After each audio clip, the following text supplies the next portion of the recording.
Assalamualaikum warahmatullahi wabarakatuh dan salam sejahtera. Dalam video ini, kita akan belajar teknik-teknik mengira limit. At the end of this video, we can define the correct technique to solve the limits. Then we can demonstrate understanding of the techniques of limits. We have 7 basic of limits and 7 properties of limits. Sekarang kita akan lihat basic of limits. K adalah constant. B1 and B2 adalah basic of limit for constant function as x approaching positive infinity or negative infinity. Perhatikan jawapan limit untuk kedua-dua basic ini sama dengan nilai constant function sebab line for constant function tegak melintang untuk semua nilai x. Maksudnya nilai k akan sentiasa sama walau apapun nilai x. Contohnya constant function y equal to 4. Jadi, jawapan limit adalah 4 bila x approaching positive infinity. Sama juga untuk y equal to 0. Limit also become 0. Dua-dua contoh ini kekal mengambil nilai constant function walaupun x approaching positive infinity. Negative infinity juga sama, tidak mempengaruhi jawapan limit for constant function. Contohnya y equal to 7. Jadi, jawapan limit adalah 7. Dan jika y equal to 5, then limit also become 5. B3 juga adalah basic limit for constant function. Cuma x approaching a. And a is a real number. Sama seperti basic B1, B2, jawapan limit for B3 juga sama dengan nilai constant function. Sebab line constant function tegak melintang untuk semua nilai x. Contohnya, constant function y equal to 3. Jawapan limit kekal menjadi 3 walaupun x approaching negative 5 or positive 5. B4 pula adalah basic of limit for linear function as x approaching a and a is a real number. Untuk kes ini, kita akan masukkan nilai x mengikut nilai x0 yang diberi. Contohnya, x approaching 6 bermakna kita akan masukkan nilai 6 dalam fungsi x menjadi 6. Begitu juga untuk x approaching negative 3, kita akan masukkan dalam fungsi x menjadi negative 3. B5 and B6 juga basic of limit for linear function tetapi x approaching positive infinity or negative infinity. Untuk kedua-dua basic ini, jawapan limit mengikut nilai x0. Jika x0 adalah positive infinity, maka jawapan limit adalah positive infinity. Begitu juga jika x0 adalah negative infinity, maka jawapan limit kita akan jadi negative infinity. B7 pula adalah basic limit for polynomial function as x approaching a and a is a real number and is a positive integer. Sama seperti konsep sebelum ini, kita akan masukkan nilai x0 dalam fungsi limit. Misalnya, kita akan masukkan nilai x equal to 2 dalam x square menjadi 4 atau x cube menjadi 8.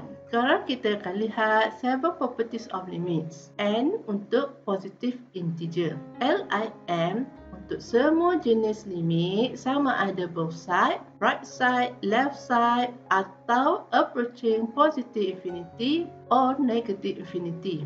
A and B is a real number. C pula untuk constant function.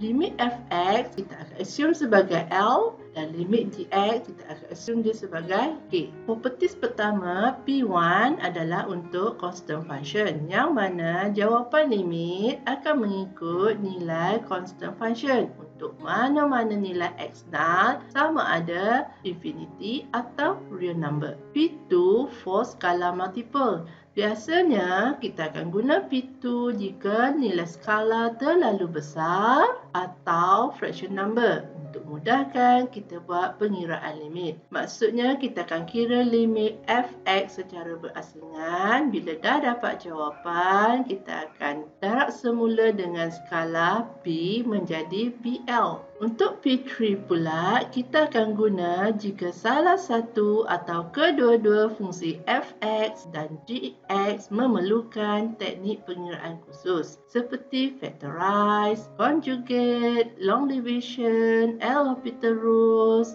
atau trigonometry identity. Kita akan kira limit f(x) dan juga g(x) secara berasingan. Bila dah dapat jawapan, barulah kita akan tambah atau tolak jawapan f(x) dan g(x). P4 berbeza dengan P2, yang mana P2 untuk skala multiple, sedangkan P4 pula melibatkan produk two function yang berbeza. Sama seperti P3, kita akan guna P4 jika salah satu atau kedua-dua f(x) dan g(x) memerlukan teknik pengiraan khusus seperti factorize, conjugate, long division, L'Hopital rules atau trigonometry identity. Kita akan kira limit f(x) dan limit g(x) secara berasingan. Kemudian barulah kita darab jawapan kedua-duanya menjadi LK. P5 pula untuk quotient.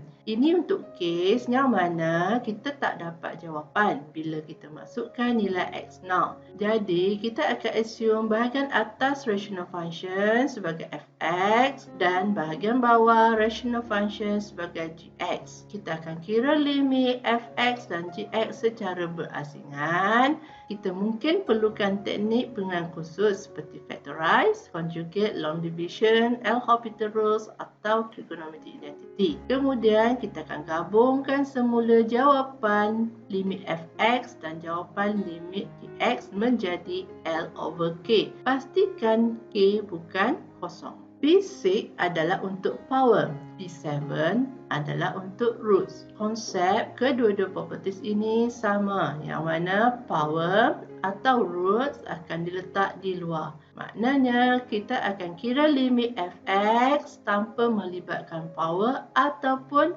roots. Selepas dapat jawapan limit f(x), barulah kita buat pengiraan guna power ataupun roots. For example 1, kita boleh memilih untuk menjawab secara ringkas atau lebih terperinci. Untuk cara yang ringkas, kita hanya perlu masukkan nilai x equal to 2 dan kita akan dapat jawapan set 24/5. Tetapi, jika kita tulis jalan penyelesaian secara terperinci, kita akan dapat lihat yang mana kita akan guna 3 basic dan semua properties kecuali P4. Kita akan guna P7 untuk roots, yang mana kita akan letak roots di luar. Kemudian kita akan asingkan limit atas dan limit bawah menggunakan P5. Oleh sebab ada power, kita akan guna P6 untuk letak kuasa di luar. Atau kita boleh guna B7 untuk kira limit x square. Seterusnya, kita akan guna P2 untuk skala multiple, yakni kita boleh faktor 10 dan 3. Kemudian, kita akan guna B4